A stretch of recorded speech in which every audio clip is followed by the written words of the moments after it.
सबैजनालाई म चाहिँ भर्खर घरबाट निक्लिन आँटेको नि त अब जान्छु है त्यसपछि दोकान जान्छु माथि हिँड्नुपर्छ म चाहिँ जान्दैछु त्यसपछि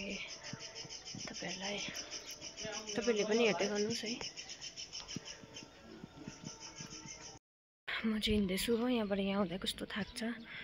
त्यसपछि रोड निक्लेपछि चाहिँ अलिक शान्ति हुन्छ नि त अनि तपाईहरुलाई म सिधै दोकान पुगेर देखाउने छु हामी चाहिँ के गर्छु ड्युटीमा भनेर कस्तो काम हुन्छ के हुन्छ भनेर भर्खरै बजार आइपुग्यो नि त अन्त कालिकामा छु हो कालिकामा चाहिँ ऐना नहेरी सिधै बुझ्दैन जहिले पनि ऐना हेर्नु बानी भएर मात्रै जान्छु नि त ढिलो पनि भइसक्यो अहिले गाइस अहिले चाहिँ म दोकान आइपुगेँ है अनि सामान त पुरा के थन्काएको छैन रहेछ किनभने बिहानै आज कस्टमर आएछ नि त गिफ्ट प्याकिङहरू गर्दाखेरि टाइम लाग्दै जस्तो लाग्छ नि त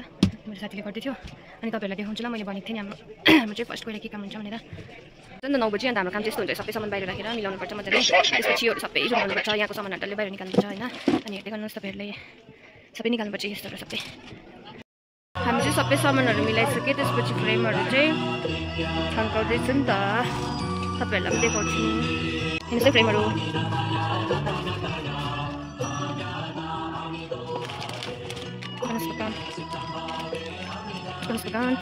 घोडाको काम थुप्रै हाम्रो चाहिँ सामान आइरहेको छ अझै दोकानको सामानहरु यो हाम्रो बिहानको काम सकियो त्यसपछि चिया पिउँदैछु अब चिया नपिई त अब दिन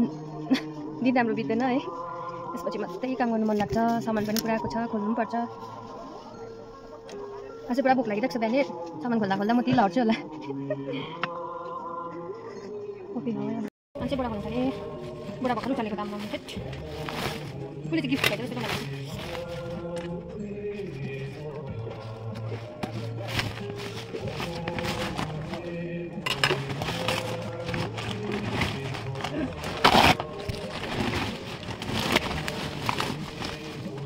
सामान त्यसो पठाइदिएछ